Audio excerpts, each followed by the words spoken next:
Hello friends, Manish की बात में आप सबों का एक बार फिर से स्वागत है। आज का इकोनॉमिक टाइम्स में पढ़ रहा था, उसमें एक डाटा आया हुआ है कि हमारे देश में मिडिल क्लास की संख्या बहुत तेज़ी से बढ़ी है।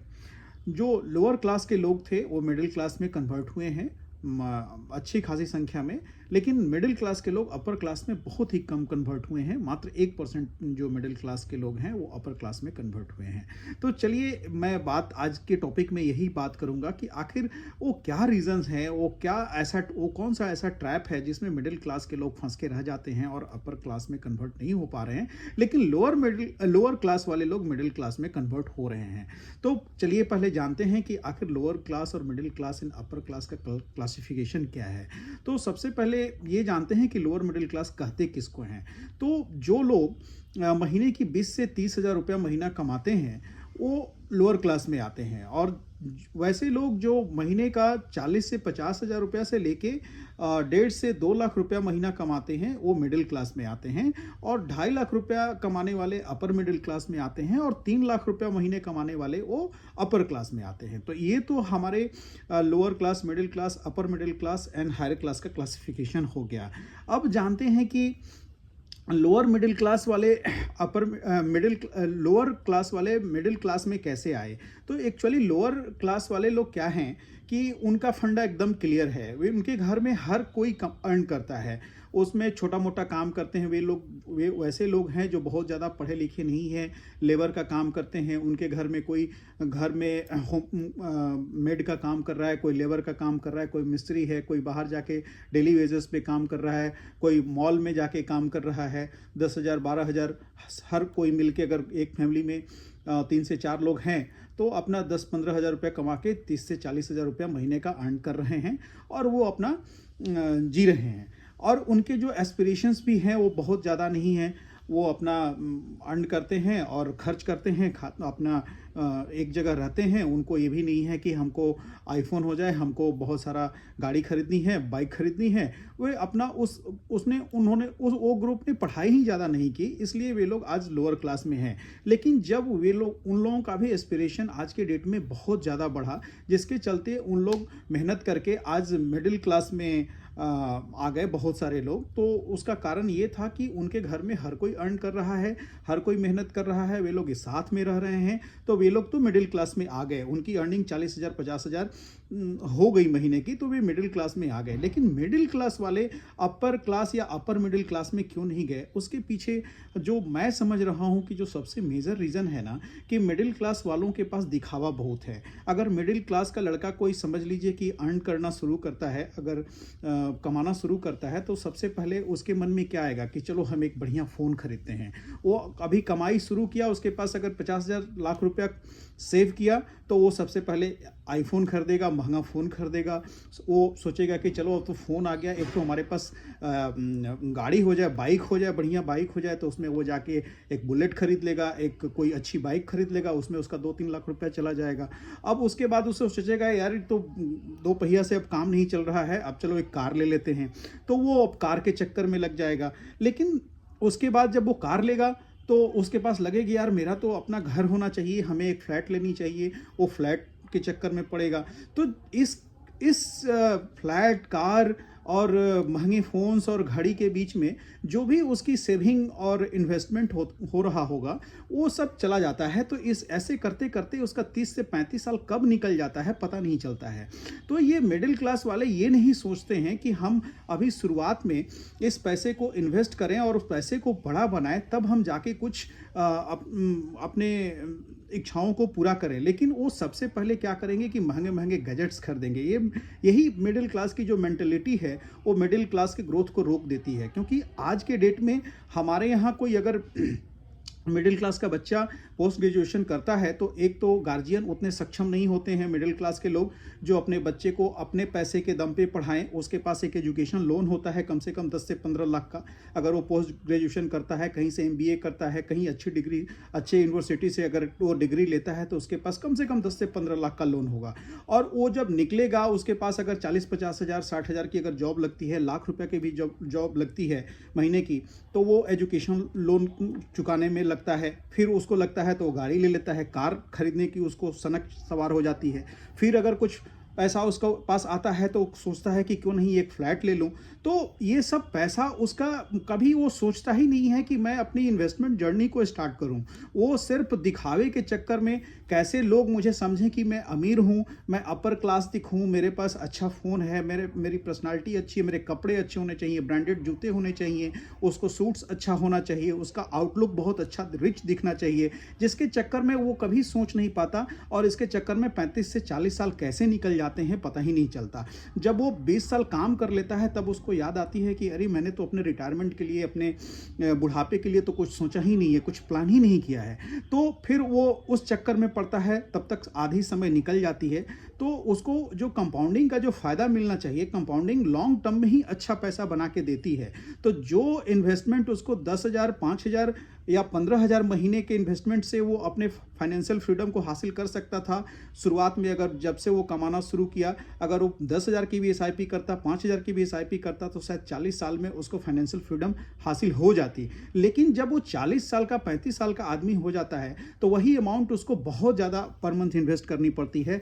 तब वो जाके 40,000, 50,000 का भी अगर एसआईपी करे या किसी इक्विटी में पैसा डाले या किसी भी स्कीम में, म्यूचुअल फंड में डाले, तो उसको बहुत ज़्यादा पैसा पर मंथ इन्वेस्ट करना पड़ेगा। तो ये एक सबसे बड़ा फेलियर होता है मिडिल क्लास का, कि वे लोग अपने बच्चों को पढ़ाने का भी जो प्लान करेंगे तो देखेंगे कि हमारे अगल बगल में अपर क्लास के लोगों के बच्चे किस स्कूल में पढ़ रहे हैं, तो उनकी कंपैरिजन करके, देखा देखी करके वो ऐसा स्कूल खोजेंगे जिसमें उनका फ़ी बहुत होगा।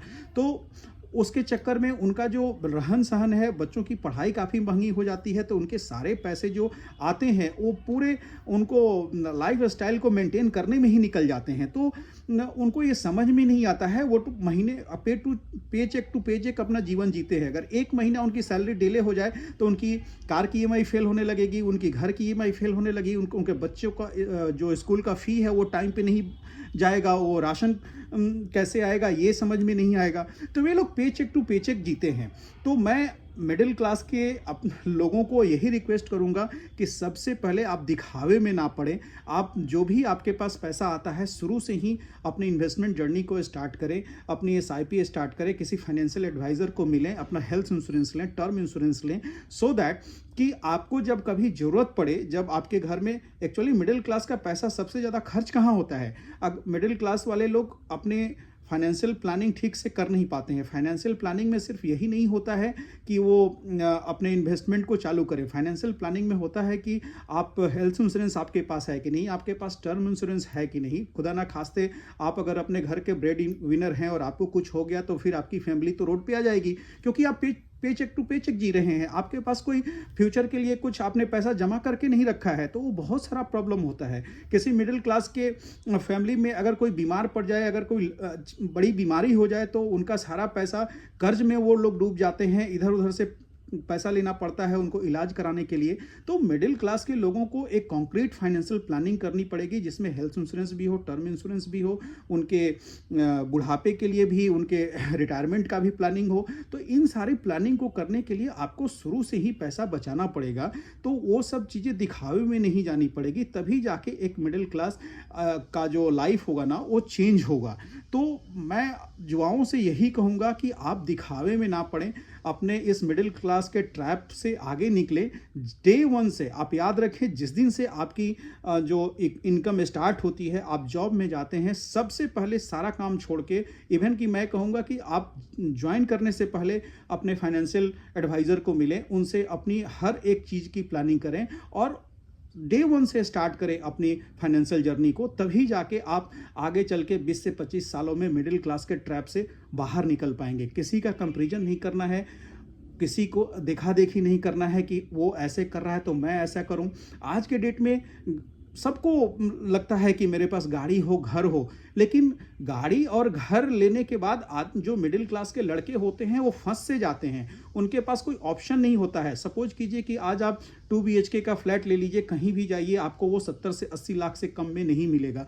आप उसके लिए कोई डाउन पेमेंट देंगे, फिर आप लोन कराएंगे, उसमें आप खींचे रहेंगे, आपके पास मेंटल प्रेशर होगा। अगर वही डाउन पेमेंट वाला पैसा अगर आप अपने लमसम किसी अच्छे म्यूचुअल फंड में आप इन्वेस्ट कर दें और जो आप ईएमआई घर के लिए देंगे, गाड़ी के लिए देंगे, वो आप म्यूचुअल फंड में डालना शुरू करें, तो आपको पता नहीं चलेगा कि 15 से 20 साल में आपके पास इतना पैसा आ जाएगा कि वन टाइम आप घर भी खरीद सकते हैं और गाड़ी भी खरीद सकते हैं।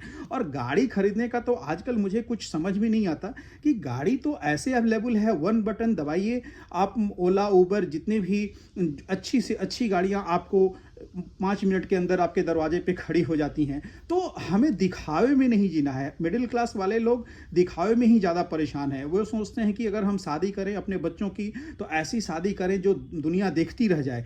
दुनिया तो देखती है, दुनिया आगे खाएगी, इंजॉय करेगी और चले जाएगी। बाद में आप जोड़िएगा कि कितने प्लेट्स निकल गए और कितना पैसा हमें देना है कैटरर को, और एक एक चीज़ आप जोड़ने लगेंगे, कर्ज लेंगे, कर्ज के दलदल में फंसते चले जाएंगे और आपका बुढ़ापा भी बहुत परेशानी से निकलेगा। तो मिडिल क्लास वालों का यही एक सबसे बड़ा प्रॉब्लम है कि वो दिखावे में ज़्यादा जीते हैं, मुझे जो लगता है। तो दिखावा थोड़ा अगर कम हो और हम अगर फाइनेंशियल प्लानिंग करें अच्छे ढंग से, तो मिडिल क्लास वाले भी अपर क्लास में जाने में देर नहीं लगेगा। तो मुझे लगा कि ये सब पॉइंट्स डिस्कस करना चाहिए कि जो बच्चे अर्निंग शुरू कर रहे हैं वो इन सब चीज़ों को ध्यान में रखें कि हमें पहले घर के चक्कर में नहीं पड़ना है, गाड़ी के चक्कर में नहीं पड़ना है, महंगे महंगे गैजेट्स के चक्कर में नहीं पड़ना है, क्योंकि ये सब चीज़ें लेने के बाद आप एक जगह स्टक हो जाते हैं। आप दुनिया नहीं देख पाएंगे, आप आगे नहीं बढ़ पाएंगे, क्योंकि आपने घर ले लिया तो वहाँ पे आपकी रहनी मजबूरी हो जाएगी, कहीं आपका ट्रांसफ़र होगा, आप जाने में कतराएंगे, आप लोकेशंस चेंज करने में डरेंगे। इसलिए इस चक्कर में नहीं पड़े। अगर आप रेंट पे रहते हैं तो आप अगर सपोज कीजिए कि आप 2 BHK रेंट में रह रहे हैं, कल आपको पैसा बढ़ा, मन किया कि हमको 3 BHK में जाना है, लोकेशन चेंज करना है, तो आप अच्छे से अच्छे लोकेशन में और बड़े घर में जाके रह सकते हैं। अगर आप रेंट पे रहते हैं तो रेंट का एक अलग ही फ्रीडम है। लेकिन अगर आप अपनी घर ले लेते हैं तो एक तो आप अपने फाइनेंशियल जर्नी को बहुत ही पीछे कर देते हैं और उसमें आपके पास कोई ऑप्शन नहीं रहता है कि आप घर को चेंज करें दूसरे लोकेशन में। क्योंकि जब आप घर खरीदने जाते हैं तो आपको बिल्डर घर तो दिखाता है, लेकिन अगर आप वही फ्लैट बेचने जाएंगे ना तो आपको वो जल्दी फ्लैट बिकेगा नहीं। और मेरा मानना है कि पैसा वहाँ पे इन्वेस्ट कर, अगर इन्वेस्टमेंट पर्पस से भी अगर आप घर लेते हैं ना तो घर जल्दी बिकता नहीं है। सेकंड हैंड घर बहुत, उसके खरीदार बहुत ही कम हैं, तो उस जिस प्राइस में आप बेचने जाएंगे वो प्राइस आपको मिलेगी नहीं। आप जिस दिन आप कोई भी गैजेट लेके आते हैं अपने घर में तो उस समय अगर शोरूम से बाहर निकलिए और फिर से बोलिए कि आप ले लीजिए, तो शोरूम वाला उसी समय बोलेगा कि नहीं, मैं इतना में नहीं लूँगा। तो डिप्रिशिएटिंग एसेट्स लेने के चक्कर में नहीं रहिए। कोई भी आप इलेक्ट्रॉनिक लेते हैं तो वो सब चीज़ आपका डिप्रिशिएटिंग एसेट्स है, वो आपको खरीदते ही उसका मूल्य घटने लगता है। तो उस चक्कर में नहीं पड़ना है, अपने ऊपर डेप्ट नहीं लाना, कर्ज अपने ऊपर नहीं लादना है। तो ये सारे चीज़ें हैं जिसको ध्यान में रख के अगर कोई मिडिल क्लास लोग अपने फाइनेंशियल प्लान करे अपने फाइनेंशियल जर्नी को, तो वो भी अपर क्लास में एक टाइम के बाद 15-20 साल के बाद चले जाएंगे और उनका जीवन बहुत अच्छा हो जाएगा। तो मेरा मानना है कि कर्ज से बचना है, दिखावे में नहीं रहना है और हर चीज़ अपने हिसाब से करनी है। हमारे लिए क्या अच्छा है वो सोचना है, ना कि दूसरे हमारे बारे में क्या सोचते हैं। 4 लोग क्या कहेंगे तो 4 लोगों का काम ही करना है, वो भी आप भी सोचेंगे तो वे लोग क्या सोचेंगे। तो मेरा यही रिक्वेस्ट है, जो बच्चे अपने प्रोफेशनल जर्नी को स्टार्ट कर रहे हैं, प्लीज़ इन सब बातों को ध्यान रखें। और अगर मेरी बातों से आपको कुछ फ़ायदा लगा, अगर लगा कि मैं कुछ वैल्यू ऐड किया हूँ, वर्थफुल बात किया हूँ, तो मेरे चैनल को लाइक कीजिए, सब्सक्राइब कीजिए और कमेंट जरूर कीजिए कि आपको इसमें क्या अच्छा लगा। Thank you very much, love you all.